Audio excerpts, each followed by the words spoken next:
즐거운 성탄절이 곧 다가오고 있습니다. 왜 즐거운 성탄절인가요? 우리에게 영원한 생명과 영원한 소망을 주시려고 우리 구세주 예수님께서 이 땅에 오신 날이기 때문에 그런 줄 믿습니다. 예수님을 영접하고 믿는 자는 하나님의 자녀가 되는 권세를 주신다. 실로 너무 엄청난 말씀이에요. 이 축복이 우리 삶의 현실로 이루어지면 아마 우리는 입을 다물지 못할 거예요. 근데 우리가 지금 이걸 충만하게 못 누리는 것이 참 안타깝죠. 왜 그럴까요? 우리가 아직도 죄에 많이 찌들려 있다는 거예요. 세상에 많이 찌들려 있어서 하나님이 주시는 그 복의 크기가 얼마나 큰지, 얼마나 어마무시한지를 잘 몰라요. 이게 충만하게 깨닫고 알아지는 그런 은혜가 여러분과 제가 충만하게 임하기를 주님의 이름으로 축복합니다. 축복합니다. 어쨌든 예수님을 영접하고 믿으면 하나님의 자녀가 되는 권세를 주신다. 하나님이 성경에 아주 빼도 박도 못하게 우리에게 약속해 주셨어요. 우리가 여러분 신앙생활할 때 절대 믿어야 될 것이 있는데 하나님을 절대 믿는 것이고요, 성경에 하나님이 약속하신 것을 절대 믿는 것입니다. 그걸 믿으면 믿을수록 흔들리지 않아요. 이 견고한 믿음을 갖기를 주님으로 축복합니다. 축복합니다. 그러면 이 요한복음의 그 유명한 말씀, 요한복음 1장 9절부터 12절까지 다시 한번 같이 보도록 하겠습니다. 요한복음 1장 9절부터 12절까지 참빛 세상에 와서 각 사람에게 비추는 빛이 있었나니 그가 세상에 계셨으며 세상은 그로 말미암아 지은 바 되었으되 세상이 그를 알지 못하였고 자기 땅에 오매 자기 백성이 영접하지 아니하였으나 하나님이 만든 세상, 이 세상을 구원하려고 예수님이 정작 이 세상에 왔는데 사람이 영접하지 않아요. 여러분 성탄절에 오면 예수님을 영접하고 기뻐해야 되는데 사람들이 예수님은 신경도 안 쓰고요, 세상의 죄악과 쾌락을 좋아해요. 영접하지 않아요. 영접하지 않아요. 기뻐하지 않아요.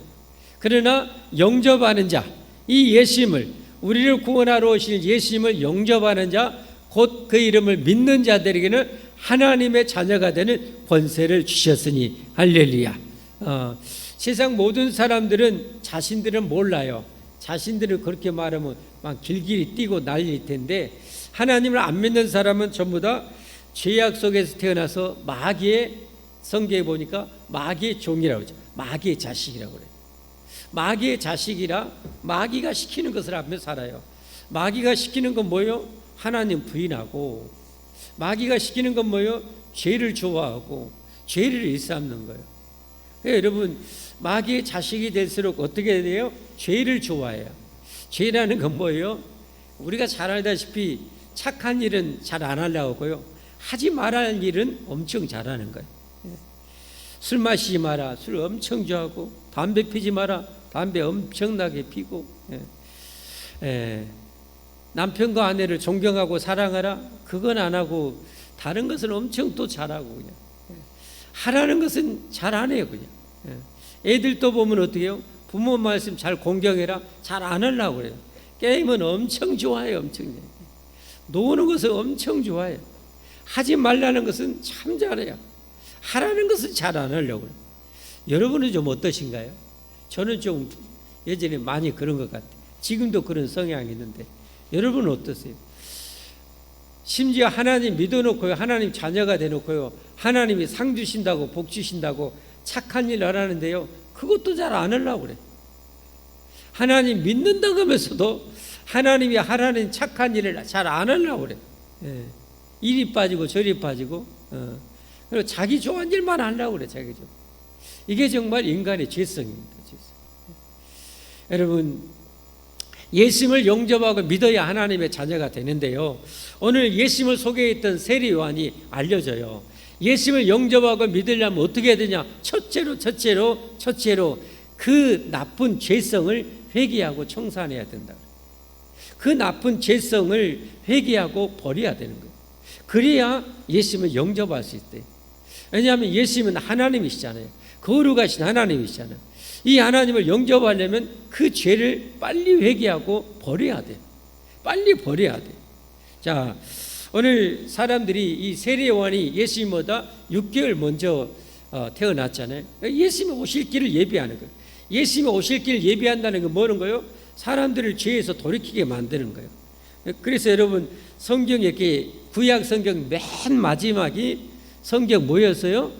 구약 성경 맨 마지막 말라기죠. 말라기가 전부 몇 장까지 있어요? 4장까지 있어요. 4장 맨 마지막 절이 몇 절이에요? 6절이에요. 그러면 구약 성경 맨 마지막 5절 6절에 보면은 예수님이 오시기 이전에 말라기는 예수님이 오시기 약 400년 이전에 기록된 거예요. 마지막 기록되고 400년 동안의 시간 관계에 있다가 그 다음에 이제 세례 요한이 한 450년 지나고 외친 거예요.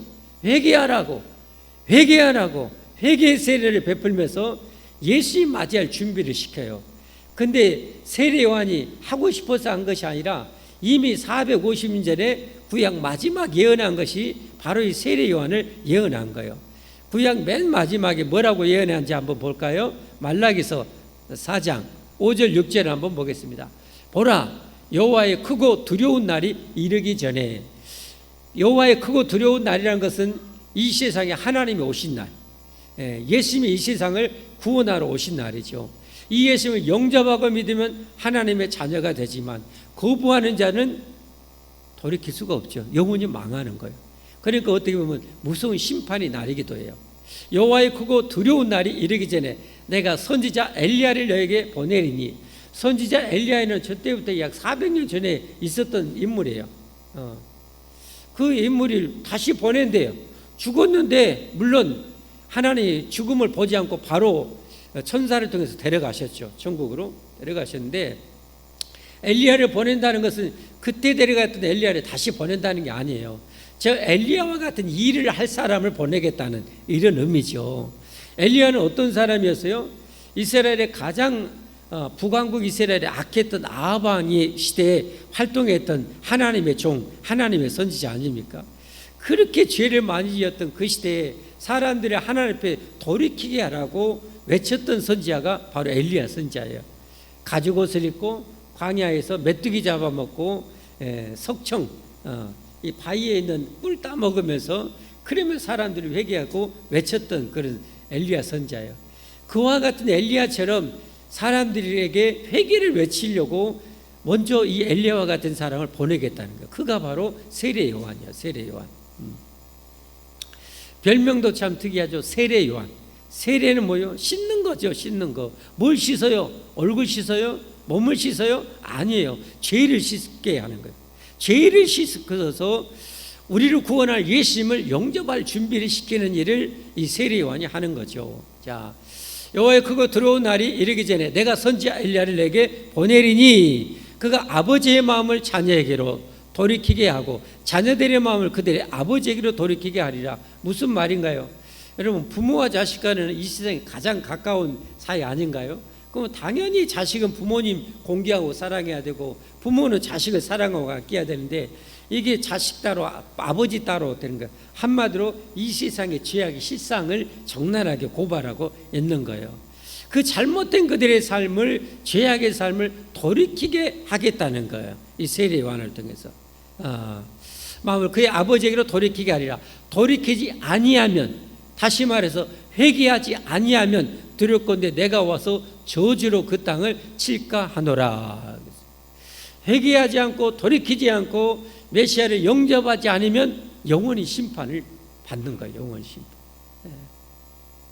그렇기 때문에 우리가 이 세상을 구원하러 오실 예수님을 영접하려면 영접했고 믿어야 하나님의 자녀가 되는데, 그러려면 제일 해야 될 것이 뭐냐? 하나님 앞에 우리의 잘못된 죄악된 삶을 하나님 앞에 있는 그대로 회개해야 돼요. 그리고 죄악된 삶을 청산해야 돼요. 그래야 예수님을 진정으로 그의 하나님이 되어주시고 임마누엘 되시고 그를 구원해 주시는 거예요.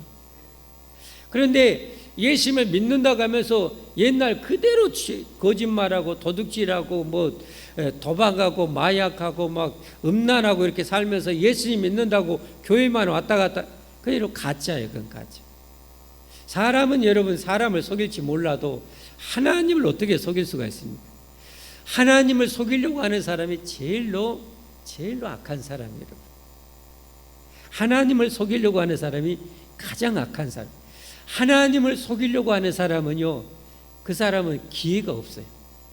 돌이킬 수가 없어요.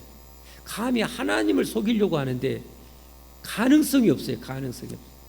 혹시 인간 앞에는 잘못한다 할지라도 하나님을 어떻게 감히 속입니까, 여러분? 그래서 여러분, 우리 정말 이제 세상 마지막 종말을 향해서 가고 있지 않습니까? 이 종말을 향해서 가고 있는데 우리가 정말 예수님 제대로 우리가 믿는다면 죄악된 삶을 정말 여러분 청산하고 버려야 할 줄 믿습니다, 여러분. 혹시 여러분에게 있다면 정말로 회개하고 돌이켜야 됩니다. 돌이키지 않으면 하나님의 영원한 저주가 임합니다, 여러분. 그게 오늘 말씀, 본문 말씀에서 얘기하는 거예요. 사람들이 세례를 베푸니까 유대 최고의 그런 의결기관 사내들인 공회에서 사람을 파견해서 너 누구냐? 네가 하나님이 약속했던 메시아냐? 그 선지자냐? 하니까 엘리야냐? 나 아니다. 그러면 누구냐? 라고 얘기할 때 23절에 이렇게 말하죠. 세례요한이 이르되 나는 선지자 이사야의 말과 같이 주의 길을 곧게 하라고 광야에서 외치는 자의 소리로다. 주의 길을 곧게 하라고. 이 의미는 어떤 의미입니까? 여러분, 제가 예전에, 요즘에는 조금 덜 그러는데 예전에는 우리 대통령이 어디 지방 순시를 가고 어디 간다면 어떻게 해요?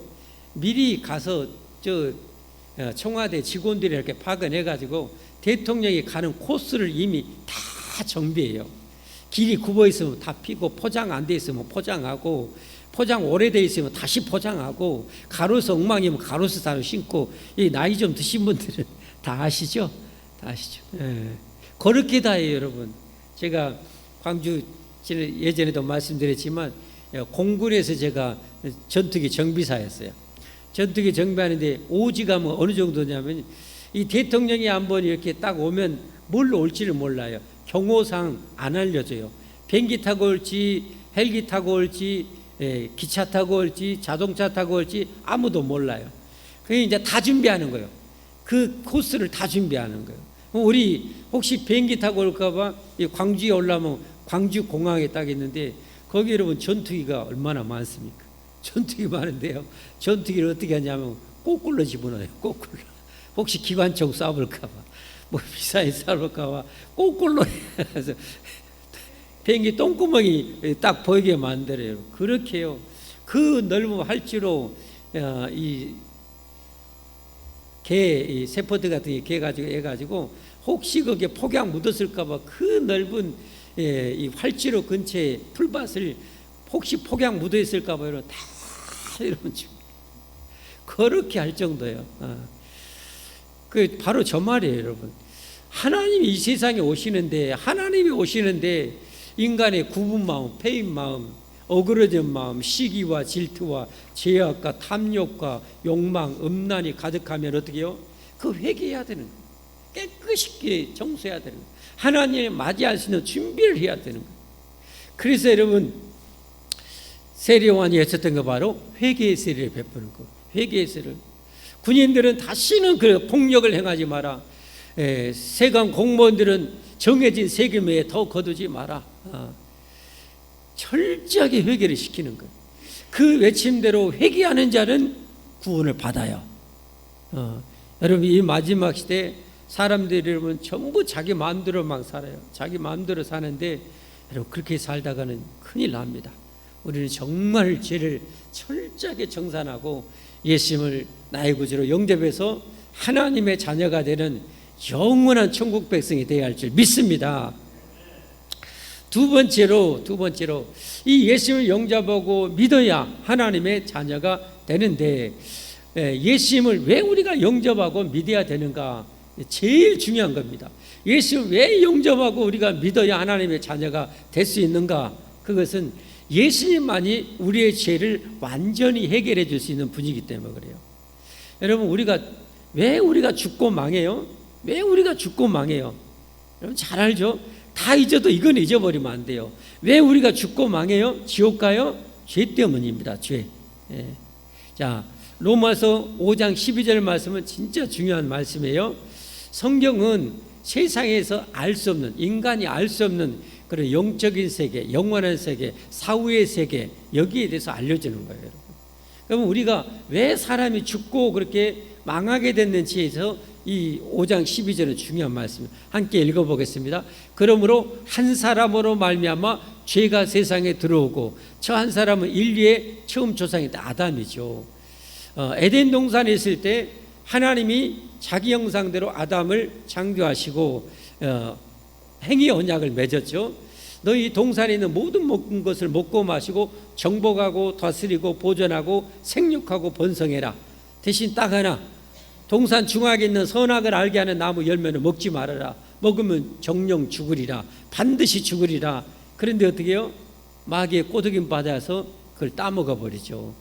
이 한 사람을 말미암아 죄가 세상에 들어오고 죄로 말미암아 사망이 들어왔나니, 이와 같이 모든 사람이 죄를 지었으므로 사망이 모든 사람에게 이르렀느니라. 왜 사람이 죽어요? 왜 사람이 죽어요? 왜 사람이 죽고 지옥 가요? 죄 때문이라는 거. 따라서 합시다. 죄 때문에. 죄 때문에. 죄 때문에 죽고 망하는 거예요. 이 세상에서 여러분 죄 지으면 뭐예요? 감옥 가잖아요. 정말 큰 죄 지으면 어떻게 돼요? 사형 언도 내리잖아요. 예. 우리나라 집행은 잘 안 하지만 외국 같은 데는 몇 년 있다가 바로 막 집행 시켜버리잖아요. 그런 것처럼 죽고 지옥 가는 것은 여러분 죄예요, 죄. 예수님이 이 세상에 오신 것은 바로 우리 이 죄에서 구원하려고 오신 거예요. 이 죄의 문제가 해결되면 다 풀려요. 다 풀려버려요. 죄의 문제가 해결되면 다 풀리는 거예요. 죄에서 구원하려고 오신 거예요. 그래서 오늘 29절 말씀에 유명한 세례요한의 외침이 있죠. 1장 29절에 뭐라고 했어요? 이튿날 요한이 예수님께서 자기에게 나오심을 보고 이르되 보라, 세상 죄를 지고 가는 하나님의 어린 양이로다. 세상 죄, 인류의 모든 죄를 지고 가실 하나님의 어린 양이로다. 왜 어린 양이라고 그럴게요? 여러분, 유대인들은, 이스라엘 백성들은 어린 양 하면 제일 생각나는 것이 뭐예요? 재물이에요, 재물. 구약 수천 년 동안 하나님 앞에 허벌나게 잡아 죽였던 어린 양이 생각나는 거예요. 이스라엘 백성이 죄 지으면요 죽어야 돼요. 근데 사는 100일은 사는 유일한 방법은 하나님이 가르치는데, 그 죄의 흠없는 이 양이나 이렇게 재물을 가지고 와서 자기 죄를 머리에 안수해서 하나님 제가 음란한 죄를 지었습니다, 불륜의 죄를 저질렀습니다 하고 이 머리에다가 이 염소, 이 양의 머리에다 죄를 다 전가를 시켜요. 자기가 칼을 빼서 양의 심장을 찔러서 죽여요. 그래서 피를 받아 제사장한테 드려요. 제사장이 하나님이 임재해 계시는, 불과 구름 기도로 임재해 계시는 그 성전 번제단에다가 제사장이 그 피를 뿌려요. 그 용서받는 거예요. 용서받는. 그 수많은 이 어린 양의 제사, 그건 뭘 의미하냐면 장차 인류를 위해서 십자가에 죽으실 예수님을 예표하고 있었던 거예요. 예수님. 너희가 죄를 지을 때마다 어린 양 잡아서 피 뿌려 살았지, 이제는 단번에 영원히 너희 죄를 용서해 주실 메시아가 오셨다. 저분이 바로 그분이다 라고 외치는 거예요. 보라, 세상 죄를 지고 가실 하나님의 어린 양이로다. 그러니까 여러분, 예수님이 그래서 십자가에 죽으신 거예요. 여러분, 우리가 요한복음 봤잖아요. 예수님은 전능하신 하나님이요, 무에서 유를 창조하신 분이요, 영원하신 분이요, 엄청난 분이요. 이 하나님이 인간의 몸을 입고 오셔서 여러분 이제 앞으로 본 기적을 막 어마무시하게 막 해요. 근데 이렇게 능력이 무한하신 분이 그냥 힘없이 붙잡혀요. 그리고 채찍맞고 십자가 못 박고 죽어요. 능력이 없어서 그런 것이 아니라 우리를 사랑해서 우리를 구원하시려고 여러분 십자가에 못 박혀 죽으심을 믿으시기를 바랍니다, 여러분. 그래서 인간이 되어서 오시기 전에 처녀 마리아의 몸을 빌려서 왔죠. 근데 이 소문이 돌죠. 약혼했던 요셉이, 아니 약혼했던 마리아가 임신했다는 거예요. 임신했다는 거예요. 아니 그 순진한 아가씨인지 알았더니 뒤에서 호박씨 같네 하고, 이 요셉이 참 젠틀맨이야. 그래가지고 조용히 끊어버리려고 했어요. 이게 들통나면 마리아는 돌에 맞아 죽어요. 율법에 의하면 불륜을 하고 간음을 행하면 돌로 쳐서 죽여야 돼요. 그러면 그 드러나면 마리아 죽어요. 그러니까 조용히 끊으려고 하는데 하나님이 천사를 통해서 보내서 얘기하는 거죠. 요셉아, 마리아가 불륜행하거나 나빠서 그런 게 아니다. 성령 하나님의 능력으로 약속했던 메시아를 잉태한 것이다. 그러면서 마태복음 1장 21절에 이렇게 말씀하죠. 마태복음 1장 21절에 아들을 낳으리니 2000년 전에 아들 낳을지 딸 낳을지 어떻게 알아요? 그냥 얘기하는 거예요. 아들을 낳으니 이름을 뭐라고요? 예수라 하라. 이름도 지어줘요. 이름도 예수라 하라. 이는 그가 자기 백성을 그들의 뭐에서요? 그들의 뭐에서? 죄에서 구원할 자이심이라. 이 너하고 약혼했던 마리아가 아들을 낳을 거야. 이름을 예수라게 해. 그가 자기 백성을 그들의 죄에서 구원할 자야. 그걸 지금 외치는 거예요. 그래서 여러분 십자가에 못 박아 죽으신 거예요, 여러분. 그래서 예수님 오시기 700년 전에 이사야 선지자를 통해서 예언했던 유명한 예언 여러분 잘 알죠? 이사야서 53장 5절 6절 말씀입니다. 700년 전에 예수님 오시기 700년 전에 성경이 예언한 거예요. 그가 찔림은 그는 메시아 예수님 말이에요. 그가 찔림은 우리의 허물 때문이요 그가 상함은 우리의 죄악 때문이라. 그가 징계를 받으면 우리는 평화를 누리고 그가 채찍에 맞으면 우리는 나음을 받았도다. 우리는 다 양 같아서 그릇 행하여 각기 제 길로 갔거늘 여호와께서는 우리 모두의 죄악을 그에게 담당시키셨도다. 그러니까 예수님은 저와 여러분의 과거, 현재, 미래 100년, 120년 지었던 모든 죄악을 담당하고 십자가에 죽으신 거예요. 그리고 다 이루었다 하시고 할렐루야. 그리고 3일 만에 부활하셔서 다시 보여준 거예요. 제자들한테. 봐라, 너희들이 회개하고 죄를 정살하고 나를 믿으면 죄 용서 받아서 죽음이 너희를 다시는 지배할 수 없어. 죽어도 나중에 다시 살 거야. 세상 종말이 되면 영원히 살 거야. 할렐루야. 이 사실을 믿으시기를 예수님으로 축복합니다. 자, 예수님을 왜 우리가 영접하고 믿어야 되는가? 이처럼 나의 죄의 문제를, 우리의 죄의 문제를 완전히 영원히 해결할 수 있는 유일한 분이기 때문에 그래요. 다른 방법이 없어요. 다른 방법이. 오직 유일한 길이에요. 유일한 길. 예. 그러나 유일하지만 완전한 길이에요. 영원한 길이에요. 넉넉한 길이에요. 그래서 우리가 죄를 회개하고 예수님 믿어야 할 줄 믿습니다. 마지막으로 이 예수님을 영접하고 믿어야 우리가 하나님의 자녀가 되는데 왜 예수님을 영접하고 믿어야 되는가? 이처럼 예수님은 우리의 죄의 문제를 해결해 주실 뿐만 아니라 진정으로 예수님을 믿고 영접하는 자에게 성령으로 세례를 주는 분이에요. 자, 세례는 두 종류가 있어요. 하나는 물세례, 하나는 성령 세례예요. 물세례는 저 세례 요한처럼 물로 상징적으로 내 죄가 이 물로 씻어진 것처럼 내 죄가 다 씻어져서 네가 회개하고 하나님 앞에 회개해서 이 세례 베풀어 너 씻어져서 이게 어떻게 보면 물세례예요. 지금 여러분 목사가 여러분에게 세례 줄 때 그러잖아요. 상징적으로 물을 여러분 뿌리면서 성부와 성자와 성령의 이름으로 세례를 주느라 정말로 회개하고 예수님 믿을 때 물세례를 주는 거예요.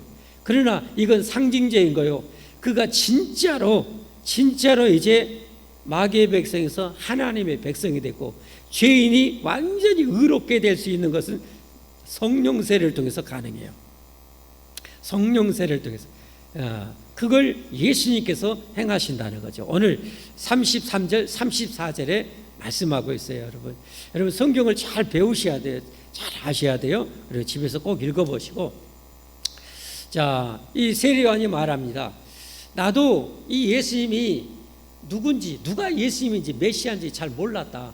그러나 나에게 사명을 주신 하나님 아버지가 알려주기를 내가 사람들한테 세례를 줄 때 그의 성령이 그에게 임하는 걸 보면 그분이 바로 성령으로 세례를 주는 분이다. 메시아다. 라는 것을 하나님이 알려줬다는 거예요. 그걸 지금 소개하고 있는 거예요. 나도 그를 알지 못하였으나 나도 영원하신 하나님이 누군지 인류를 구원하러 오신 분이 누군지 정확히 모른다. 알지 못. 나를 보내어 물로 세례를 베풀라 하신 그이 하나님 아버지죠. 하나님이 나에게 말씀하신 성령이 내려서 누구 위에든지 머무는 것을 보거든 그가 곧 성령으로 세례를 베푸는 줄 알라 하셨기에 내가 보고 그가 하나님의 아들이심을 증언하였노라 하니라. 할렐루야. 그러니까 예수님은 이 땅에 뭐예요? 자, 잘 보세요. 중요합니다. 우리가 구원받고 싶어서 구원받고 하나님의 자녀가 되어 천국 가고 싶으면 첫 번째 뭐 해야 된다고 하세요? 죄를 청산하고 회개하고 물세례를 받고 예수님을 영접하고 내 죄를 사해 줄 분으로 영접하고 믿을 때 이것이 영원한 효력을 발하게 할 수 있는 분이 성령님이에요. 성령님. 그것을 예수님이 하신다는 거예요. 성령. 그래서 여러분 우리가 예수님에 대해서 이렇게 듣잖아요. 들은 거 어떻게 보면 이론적으로 지식적으로 내 것이 되는데요. 이 지식이 생명의 지식, 살아있는 지식, 내 영혼을 살리는 지식이 되도록 하시는 분이 성령님이에요. 성령. 무슨 말인지 알겠죠? 예수님을 예수라고 안 믿는 사람도 부를 수 있어요. 예수 많이 부를 수 있어요. 그러나 구원받은 사람은 내 생명의 예수님으로 불러지게 돼요. 그걸 누가 하냐? 성령님이 하시는 거예요. 이걸 중생한다고 그래. 이걸 거듭난다고 그래. 인간은 천국 가려면 두 번 태어나야 돼요. 첫 번째는 부모, 엄마로부터 태어나는 것이고 또 한 번 태어나는 것은 나중에 3장에 보면 또 이제 자세히 나와요. 성령 하나님에 의해서 하나님의 자녀로 다시 태어나 버리는 거예요. 어떻게 해요? 예수님의 죄사함의 효력이 내 것이 되도록 성령님이 역사하셔서 하나님의 자녀로 다시 태어나게 하는 거예요. 이걸 중생한다고 그래. 이걸 거듭 태어난다고 그래. 그걸 바로 우리가 예수님 믿을 때 예수님께서 성령을 보내셔서 그걸 하시는 거예요. 이걸 성령 세례라고 그래. 아멘. 이거 성령 세례. 그러니까 보통 교회에서 목사님으로부터 물 세례를 받는 경우 둘 중에 하나예요. 이렇게 먼저 성령 세례를 받아서 거듭나 버린 사람은 나도 예수 믿고 천국 갈래 하고 교회로부터 목사로부터 세례를 받는 것이고, 또 다른 경우 이렇게 예수 믿어야 정말로 성령 세례를 받을 수 있고 당신이 천국 백성이 될 수 있습니다. 나 그럴래요 하고 세례를 딱 받을 때 성령님이 그에게 임해서 그 세례가 생명의 세례가 되도록 역사하시는 거예요. 이게 성령 세례예요. 이걸 불세례라고도 그래요. 불세례. 자, 그러면 우리가 성령 세례를 받았는지 안 받았는지 그럼 어떻게 아는가? 여러분 잘 아실 거예요. 성령 세례를 받았는지 안 받았는지 어떻게 아냐면 예수님을 아까 말씀드린 것처럼 정말로 나의 하나님, 영원한 하나님, 목숨 바쳐 나를 구원해 주신 분이라고 죽어도 믿는 분, 죽어도 믿어지는 분, 죽음 앞에서 흔들리짐이 없이 믿어질 수 있는 분, 이분이 바로 성령 세례 받은 사람이에요. 고린도전서 12장 3절 보면 이렇게 나와요. 고린도전서 12장 3절 같이 한번 보겠습니다. 시작. 그러므로 내가 너에게 알려노니 하나님의 영, 성령을 말합니다. 하나님의 영, 성령으로 말하는 자는 누구든지 예수님을 저주할 자라 하지 아니하고 또 성령으로 아니하고는 누구든지 예수님을 주, 여기 퀴리오스, 다시 말해서 하나님, 영원하신 하나님이라고 할 수가 없느니라. 그래서 여러분 한번 묻겠습니다. 누가 뭐라고 해도 예수님은 날 구원하신 하나님, 십자가에 목숨 바쳐서 내 죄를 다 해결해 주신 하나님으로 여러분 믿어지신 분 아멘 해보십시오. 네, 그게 바로 성령 받은 증거예요. 여러분 정말 중요합니다. 이거 절대 배워서 되는 게 아니에요. 배운다고 해서 되는 것이 아니에요. 여러분. 성경을 달달 애운다고 해서 되는 것이 아니에요. 여러분이 중심으로 그렇게 믿어질 때 성령님께서 그 지식이 생명의 지식이 되도록 하는 거예요. 무슨 말인지 알겠죠? 이런 은혜가 여러분에게 꼭 있기를 바랍니다. 그리고 아까 그랬죠. 1장 12절에 예수님을 영접하고 믿는 자는 하나님의 자녀가 되는 권세를 주신다고 그랬죠. 이게 이론이 아니에요. 성령 세례를 받으면 성령님께서 내 안에서 하나님을 아빠 아버지라 부르게 하시는 거예요. 그게 바로 그걸 이루시는 거예요. 이론이 아니에요. 자, 로마서 8장 15절 16절 한번 보겠습니다. 로마서 8장 15절 16절에 너희는 다시 무서워하는 종의 영을 받지 아니하고 양자의 영을 받았으므로 우리가 아빠 아버지라고 부르. 하나님을 아빠 아버지라. 양자의 영, 성령을 말해요. 성령 세례를 받으면 성령 하나님께서 하나님을 아빠 아버지라고 부르게 해주신다는 거예요. 성령님이 친히 우리의 영과 더불어 우리가 하나님의 자녀인 것을 증언해 주시는 거예요. 너 이제 하나님 자녀야. 너 하나님 자녀가 됐어. 그래서 하나님을 아빠, 아버지라고 너무도 자연스럽게 부를 수 있다는 거예요. 아멘. 여러분, 저 지나가는 사람한테 하나님 아버지라고 한번 불러보시오. 미쳤냐 내가? 절대 못해요. 하나님 아버지를 부를 수가 없어요. 혹시 장난으로는 할지 몰라도 그 인격적으로 하나님을 아버지라 부를 수가 없어요. 그러나 여러분이 인격적으로 정말로 하나님은 내 아버지라고 여러분 인정되어지고 믿어지시면 아멘 하십시오. 여러분에게 성령 세례를 받았다는 거예요. 이걸 여러분이 이제는 확신을 가져야 돼요. 이 믿음을 키워나가야 돼요. 근데 마귀는 여러분이 하나님의 자녀가 됐는데도 불구하고 별 볼 일 없이 살기를 원하는 거예요. 예를 들면 우리 예전에 라이언킹이라는 영화 있었잖아요. 라이언킹이라 했는데 동물의 왕이 사자잖아요. 동물의 왕이 사자인데 어린 사자일 때는 뭐예요? 등치 큰 그 영화상 등치 큰 멧돼지 얘기들이 가지고 장난해. 야 지렁이도 잡아먹어. 지렁이 잡아먹고 막 그러잖아요. 본인이 누군지를 모르는 거예요. 자신이 얼마나 대단한 존재인지를 모르는 거예요. 나중에 각성해 가잖아요. 자신이 바로 동물의 왕이라는 사실을 각성하고 다시금 그 왕의 자리에 올라가잖아요. 라이언킹이라는 그 영화인데 여러분도 정말 중요합니다.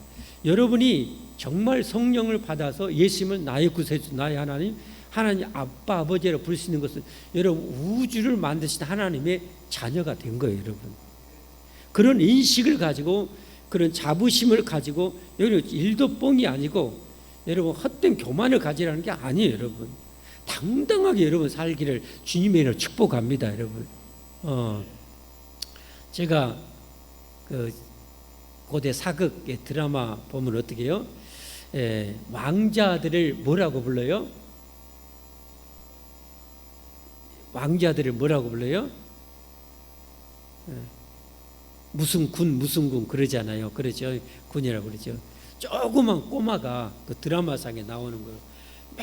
막 칼 휘두르고 막 주변에 막 치니까 막 울면서 그 꼬마가 그래. 내 이놈들 내가 누군 줄 아느냐? 내가 바로 무슨 대군? 내가 무슨 대군이라 이놈들아. 내가 결코 너희들을 가만두지 않겠노라. 그 꼬마가 그러는 거예요. 왕자니까. 여러분 만약에 거기에 그 군사들이 있었다면 저놈들 어떻게 작살 나는 거죠. 여러분 그래야죠. 여러분 우리가 하나님의 자녀가 됐다는 것은 그래요. 그러기 때문에 그런 인식을 가지고 악한 영들이 역사할 때 이 예수 그리스도를 명하는 이 더럽고 악한 영, 음란한 영아 내게서 떠나가라 할 때 여러분 그래서 떠나가는 거예요. 여러분 우리 힘으로 떠나가는 게 아니에요. 목사가 뭐 힘이 있어서 여러분 이만기처럼 뭐 힘이 세서 이런 게 천만의 말씀이에요. 권사님이 뭐 할머니가 무슨 힘이 있어서 귀신을 쫓아내요. 하나님의 자녀의 그 어마무시한 권세로 여러분 그 귀신을 쫓아내는 거예요. 여러분이 이제 그렇게 사셔야 돼요. 아멘? 아멘? 여러분 꼭 그렇게 사셔야 돼요. 여러분 가정에 틈만 나면 악한 영이 역사예요. 여러분 삶의 역사예요. 그런 것을 여러분이 이제는 배워야 돼요. 어떻게 역사하는지를 배우고 분별하고 쫓아내야 돼요. 그래서 당당하게 살아야 돼요. 여러분. 그래서 여러분 신앙생활을 잘해야 되는 거예요. 안 그러면 라이언킹처럼 사자가 뭐예요? 멧돼지하고 같이 다니면서 지렁이 잡아먹고 여러분 그렇게 사는 거예요. 비참하게. 그렇게 살 수는 없잖아요. 아빠 아버지 그냥 되는 게 아니에요. 그리고 이렇게 하나님의 자녀가 되었을 때 이제 나타나는 현상이 뭐냐면, 그래서 이제 아버지의 집에서 봉사를 하게 되는 거예요. 봉사가 이게 여러분 힘으로 되는 게 아니에요, 여러분. 되는 것이 아니라 하나님의 자녀가 되면은 봉사가 저절로 되어져요. 봉사가 되어져요. 저 이제 16절까지 했잖아요. 성령의 친히 우리의 영과 더불어 우리가 하나님의 자녀인 것을 증언하시나니, 17절 말씀, 바로 17절 보였어요. 로마서 8장 17절.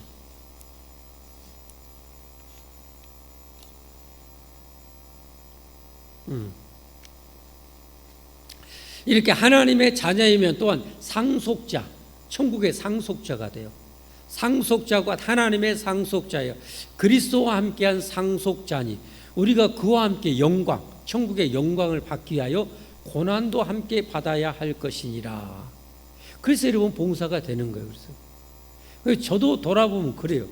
저도 이 신앙의 초보였을 때 내가 하나님의 자녀인지 아닌지 그 인식조차 없었는데, 아니 20살 때인가 이렇게 교회 다니는데 그냥 봉사가 되는 거예요. 그냥 당연히 해야 되는 줄 알아. 이건 뭐하고 똑같아요? 제가 제 부모님이 농사를 지어요. 농사를 짓고 소를 키웠어요. 근데 어떻게 해요? 제가 부모님의 자식이잖아요. 그러면 어머니가 나무하러 가면요, 같이 나무하러 가요. 왜냐하면 겨울에 따뜻하게 보내야 되니까.